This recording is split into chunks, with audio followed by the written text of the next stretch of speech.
Hello, welcome to the IANA Show and Mythologies, where we love to talk about all kinds of different cultures, lifestyles, and their mythologies, folktales, urban legends, and much more. If you're new, welcome. And if you're coming back, welcome too. We're your hosts, Lily and Tia.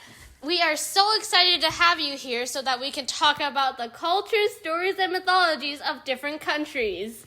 For this episode, we're pumped about the new and extra exciting topic we have for you today. Are you ready? Drum roll, please!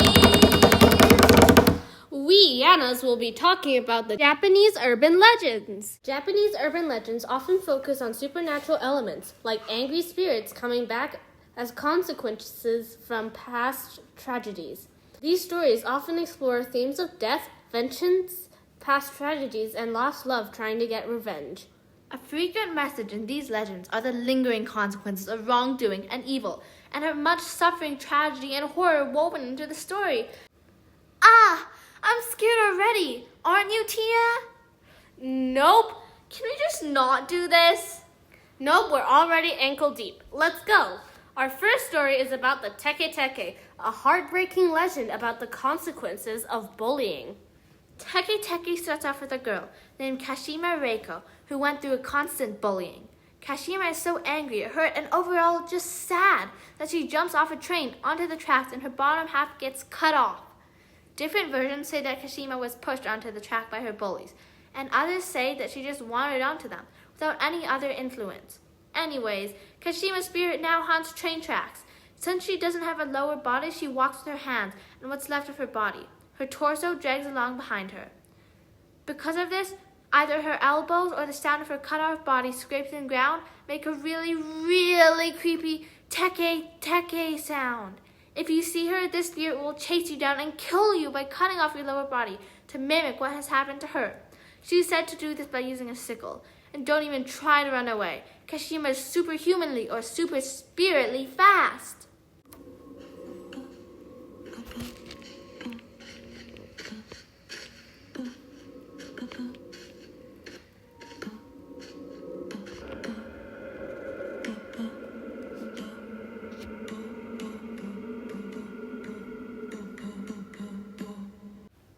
Oof, did you hear that, Lily? Yeah. What we just heard was our next legend, Hachishakusama, which translates to 8-foot-tall woman. That's her signature sound that we just heard. Her signature, po, po, po. It is said that she is an 8-foot-tall woman that kidnaps children and who lives in rural Japan. She usually wears a long white dress and a straw hat, and she has long black hair and is thin and pale. Legend says that she was once trapped by monks at the edge of a rural village in Japan. Over time, the trap that sealed her got old and started breaking, and that's how she escaped. It is said that if you see her and you hear her sound, it means she chose you to be her next victim. Hachishakusama's victim usually gets stalked for days or even months until she takes them away. Nobody actually knows what happens to them, only that they never come back. There is one story, though, about a boy who managed to survive her. In the story, a boy visits his grandparents in rural Japan, and he was playing in the backyard when he saw a very tall woman hiding behind a tree and looking at him. He then heard an unsettling sound, pull, pull, pull. Scared, he went to his grandparents and told them what happened. Once they understood, they were terrified, and his grandfather left him with his grandmother while he went and got a priest. While the grandfather was gone, the grandmother explained to the boy what happened and who he had just seen. Once his grandfather came back with the priest put the boy in a room with a plate of salt and a Buddhist statue.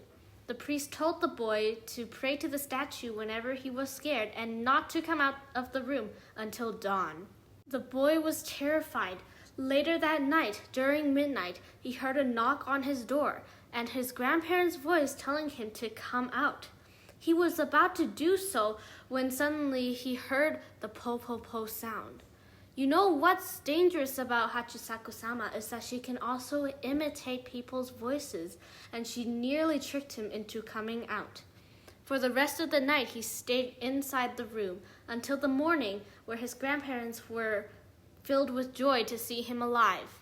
They quickly drove him to the airport, where he had to get out of Japan and never to come back again for fear of Hachishakusama finishing what she started and finding him again. Whew. Anyway, are you scared yet, Lily? Yes, duh. Well, don't worry, we'll have more creepy legends coming. Our next legend is Kuchisake onna, or slit-mouthed woman if you translated it. Legend talks about a beautiful woman who used to live in ancient Japan. She was said to be the wife of a samurai who was very vain. One day, when the samurai came back home, he saw her having an affair with another man. In his anger, he took out his sword and slit her mouth open. In other versions of the story, it is said that her jealous sister slit her mouth open. Anyway, she wasn't really happy about that. It kind of looked like a Joker smile. Focus, Tiana. You can't go off topic again talking about jokers and playing cards and big two and stuff. Sorry, my bad. Okay. Back to scary voice.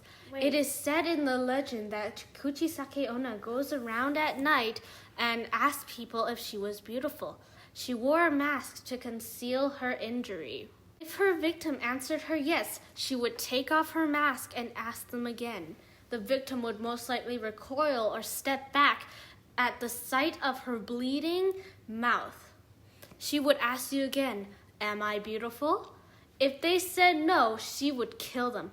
If they said yes but showed fear, she would kill them anyway and slit their mouths open with a scissors to mimic her own injury.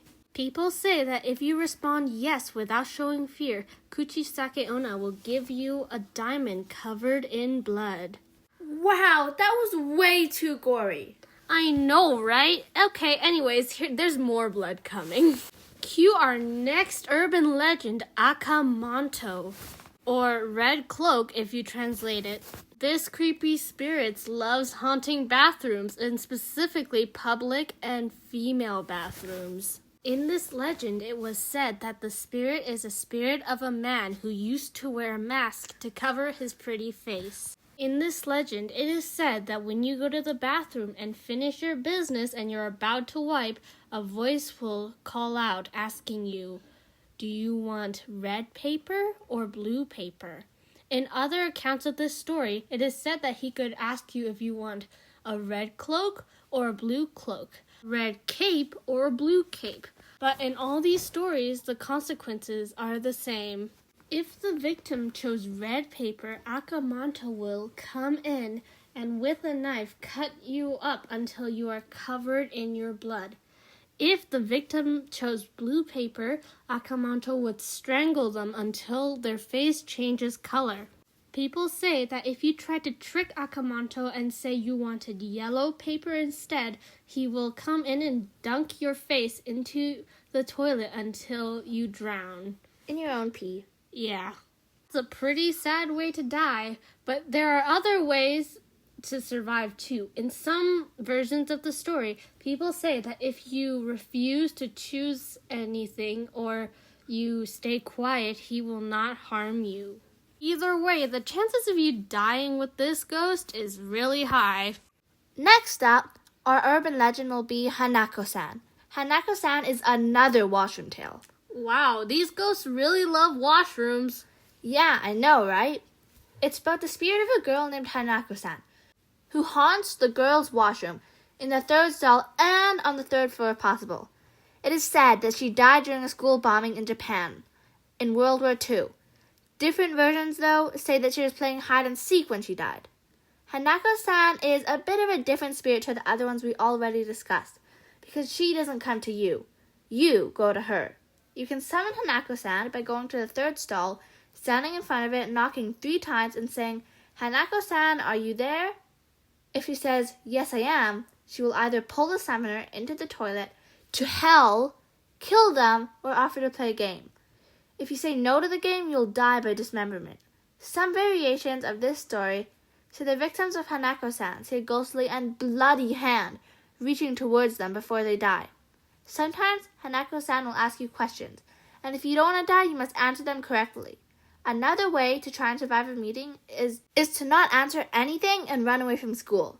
But the 100% way to not get killed is just don't try it. Just don't summon her. That's it for this episode, and we hope you've enjoyed and learned a lot about Japanese urban legends and stories. Remember, these are only a few examples, and if you want more, just beg in the comment section for another episode and give offerings to the IANA gods.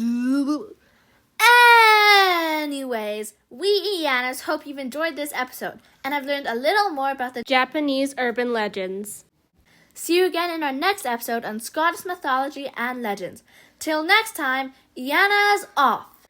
Do do do.